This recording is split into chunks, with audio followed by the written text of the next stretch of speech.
Бақыт үш нәрседен тұрады. Жаратқанға ризалық білдіруші жүрек, жаратқанды еске алушы тіл және шыдамды дене. Бақыт туралы қаншалық көп оқығаныңмен өзің оны көздеп қадам жасамасаң, оған ие болу үшін әрекет етпесең, онда ол саған өзі келмейді. Кісінің бақытты болуына не жәрдем береді? Жасаған жақсы істері, жақсы тақуа әйел, кең үй, адал ризық, басқалардың жақсы көруін және сый құрметін тудыратын көркем мінез, қарызсыз болу және ысыраптан бас тарту. Жасаған жақсы істері. Мейлі ер немесе әйел болсын, кімде-кім мүмін бола отырып, Алла разылығына бөлейтін сауапты да игілікті істер істесе, міне солар жәннатқа кіреді. Онда олар қисапсыз ризық несібеге, сан алуан нығметтерге бөленеді. Мүмін сүресі 40 аят. Жақсы тақуа әйел. Уа Раббымыз, әйелдерімізді және үрім бұтағымызды тура жолға салып, көз қуанышымыз еткейсің, һәм бізді тақуалықта өзгелерге имам, жетекші әрі үлгі өнеге қылғайсың. Фурқан сүресі 74 аят. Кең үй, я Алла, менің үйімді кең қыл. Хадистен. Адал ризық. Әлбетте, Алла өзі таза, сондықтан ол адалдан басқа нәрсені қабыл алмайды. Хадистен. Басқалардың жақсы көруін және сый құрметін тудыратын көркем мінез. Мені қайда болсам да, адамдарға жақсылық құт береке әкелетін мүбәрәк жан қылды. Мәриям сүресі 31 аят. Имандылардың ең жақсылары көркем мінезділері. Қарызсыз болу және ысыраптан бас тарту. Алған өнімдеріңді орынсыз жұмсап, бей-берекет шашып, ысырап қылмаңдар, өйткені Алла ысырапқорларды еш ұнатпайды. Әнғам сүресі 141 аят. Қолың тым тар да, тым ашық та болмасын, яғни шектен шыққан сараң да, ысырапқор да болма. Әйтпесе, жүрген жеріңде жазғыруға толы сөз еститін, әрі қолыңдағы барыңнан айырылып, қасірет шегетін күйге түсесің. Исра сүресі 29 аят. Біз байқамай жүрген бақыт. Бізге бақыт берілген болса да, оны басқа уақытта көпшілігіміз байқамай жүре береміз. Бақыттылықтың басы иманды болу. Біз басымызға келген сынақтарға, кедейлікке, ауруға, армандарымыздың орындалмағанына, қалауларымыздың жүзеге аспағанына, қалаған дүниелік рахаттардың бізге келмегеніне шағымданамыз. Сөйтіп жүріп бізге берілген ұлы сыйды, иман бақытын байқағымыз келмейді. Айналаңа қарашы, Аллаға сенбеген, пейіш пен тозақ бар екеніне иланбаған, жаратқанның сый-сияпаты мен жазаларын танығысы келмеген және оның әлемдегі шексіз кереметтерін байқамаған қаншама кісі бар. Олар жаратқанның мейірімділігінен үміт етпейді. Олар сенім, жаратқаннан үміт, оған дұға арқылы жалбарыну, оған ғибадат жасау, оның жақындығын, қамқорлығын, қолдап қорғауын сезіну сияқты иманнан келетін қуаныштан құр қалған. Өкінішке орай, біз түкке тұрғысыз өткінші жақсылықтарды аңсап жүріп, ең ұлы жақсылықтарды ұмыт қалдырамыз. Бақыттылыққа ұмтылғандар үшін 10 кеңес. Таң сәріде отырып, Алладан кешірім сұрап дұға қыл. Олар сондай сабырлы, иманда шынайы, Аллаға қалтқысыз мойын сұнатын, мал дүниелерін игі жолда жұмсайтын, һәм түннің біраз бөлігін құлшылықпен өткізгеннен кейін сәресі уақытында Алладан кешірім тілейтін ізгі жандар. Әл-Имран сүресі 17 аят. Жалғыз отырып ой жүгірту үшін уақыт бөл. Олар күллі аспан әлемі мен жердің жаратылысына терең ой жүгіртеді. Әл-Имран сүресі 191 аят. Тақуалы кісілермен етене аралас. Бір Алланың разылығын ғана қалап, Раббыларына ертелі кеш, яғни таңертең және екінті һәм ақшам уақыттарында құлшылық әрі дұға ететін мүміндермен бірге болуда барынша сабырлық һәм табандылық таныт. Кәхф сүресі 28 аят. Алланы еске ал, Уа иман келтіргендер, Алланы көп еске алыңдар. Ахзаб сүресі 41 аят. Олар тікесінен тік тұрып та, отырып та, бір бүйірлеп жантайып, жатып та үнемі Алланы еске алады. Әли Имран сүресі 191 аят. Алланы ауыздарыңнан тастамай көп еске алыңдар. Сонда екі дүниеде де азаптан құтылып, мақсат мұраттарыңа жетерсіңдер. Әнфәл сүресі 45 аят. Парыз және нәпіл намаздарды бар ынты шынтыңмен, ықыласыңмен орында. Олар намазда құдіреті күшті Аллаға шын пейілімен мойын сұнып, барынша кішіпейілділік танытатындар. Муминун сүресі 2 аят. Жиі-жиі ыстық күндерде нәпіл ораза ұста. Ол жеп ішкенді және құмарлануды менің ризашылығым үшін тастайды. Құранды оқып ой жүгірт. Көңіл қойып және беріліп оқы. Әйтпесе олар осынау Құранға ой жүгіртпей ме? Мұхаммед сүресі 24 аят. Садақаны көрсетпей бер. Сол қолың бергенді оң қолың білмесін. Діндес бауырларыңның және әпке қарындастарыңның проблемаларын шешіп жағдайын жеңілдет. Кімде-кім бір мұсылман кісіні дүниелік бір қайғысынан арылтса, Алла оны есеп күні бір қайғысынан арылтады. Дүние рақаттарына нем құрайды қара, және оларға салынып кетпе. Өз бақытыңды жасап ал. Ақылды адам шығынын кіріске айналдырады. Алла елшісі саллаллаху алейхи уассалам Меккеден қуылды. Бірақ ол Мәдинаға көшіп келіп, ұлы ислам өлкесін құрды. Ол жаратқанның жарылқауымен жамандықты жақсылыққа айналдырды.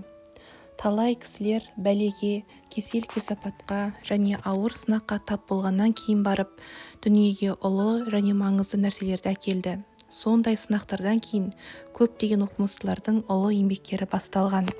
Сынақтар көптеген ақындар үшін ең таңдаулы туындыларды тудырған шабыттардың бастауы болып қалған. Ұлы жазушылардың бәрі дерлік тірлікте ауыртпалық тартқан. Жақсы бір кеңеске құлақ сал. Саған лимон сыйласа, оған қант пен су қосып қойсаң, ең жақсы сусын бола қалады. Сен қандай сынақтарға тап болсаң да, оны жақсылыққа айналдыруға әрекет жасап көр. Ол үшін өзіңнің ақылыңды, шыдамдылығыңды және сабырлығыңды қолдан. Раушан гүлдің сабағы өткір тікенектермен қапталған, бірақ сенің жанарың гүлдің сабағын бойлай жоғарласа, ең керемет жұпар иісті, көз жауын алған гүлді көреді. Алла тағала былай дейді: қайдан білесіңдер, бәлкім ұнатпаған нәрселерің түбінде өздерің үшін қайырлы болар. Сондай-ақ ұнатқан нәрселеріңнің түбінде өздерің үшін зиянды болуы бек мүмкін. Ақиқатын Алла біледі, сендер білмейсіңдер. Бақара сүресі 216 аят. Иманды кісі әрбір бақытсыздықты жақсылыққа айналдырып алуы мүмкін. Бұл күмән келтірмейтін шындық. Алла елшісі былай дейді: иманды кісінің жағдайы қандай таңғаларлық. Әлбетте, әрбір жағдай ол үшін жақсылық болып есептеледі, және бұл иманды кісіден басқа ешкімге берілген емес.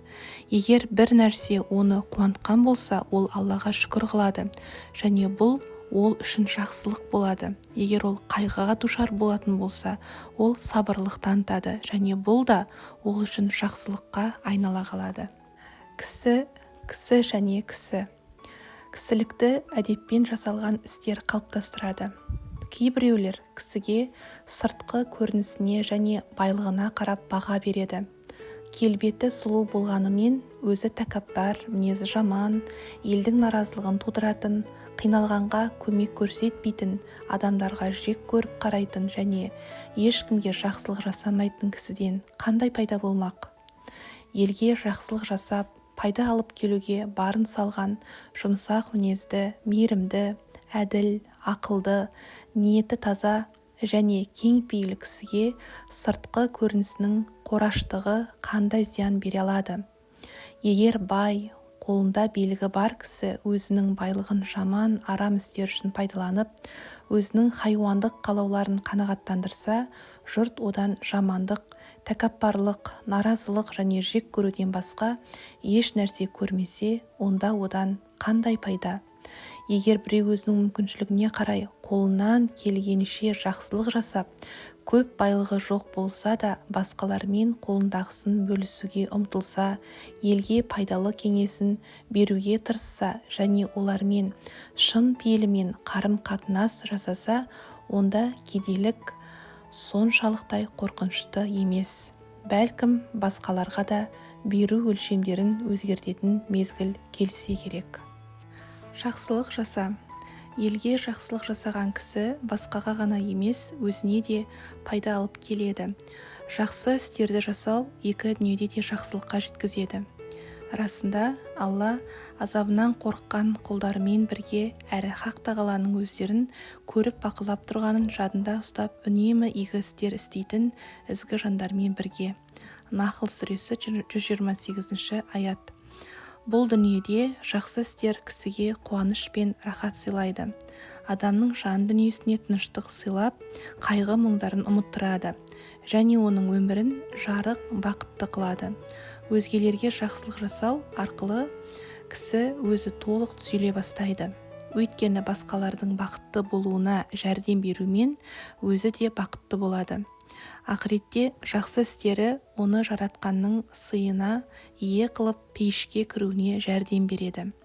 Алла Тағала былай дейді: бұл дүниеде өзінің әрдайым Алланың назарында екенін жадынан шығармай, үнемі игі істер істегендер үшін ешкімнің ойына да кіріп шықпаған керемет тосын сый бар.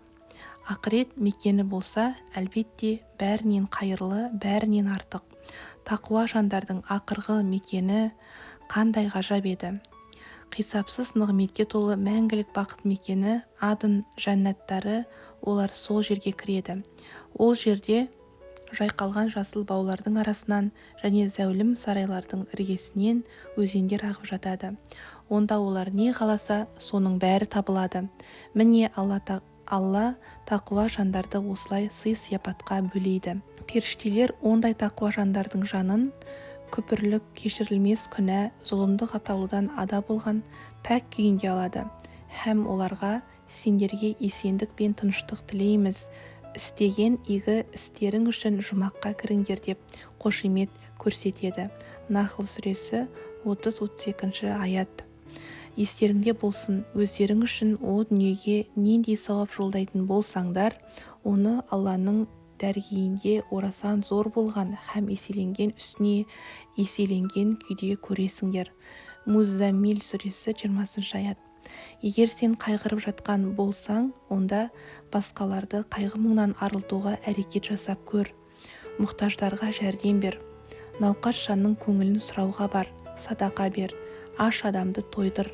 Басына іс түскен адамдарға жәрдем бер. Басқалар үшін қолыңнан келгенше жақсылық жаса.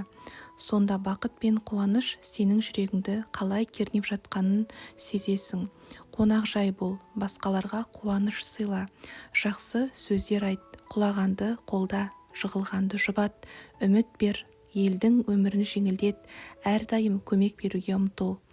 Бұзылған күнәһар әйел шөлде өлімші болған иттің шөлін қандырып су бергені үшін пейішке кіргенін ұмытпа.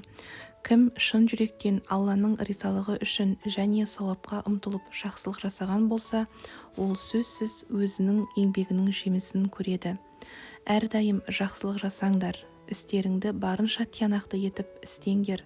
Шүбәсіз Алла әр ісі тиянақты, игілікке жаны құмар ізгі жандарды жақсы көреді. Бақара сүресі 195 аят.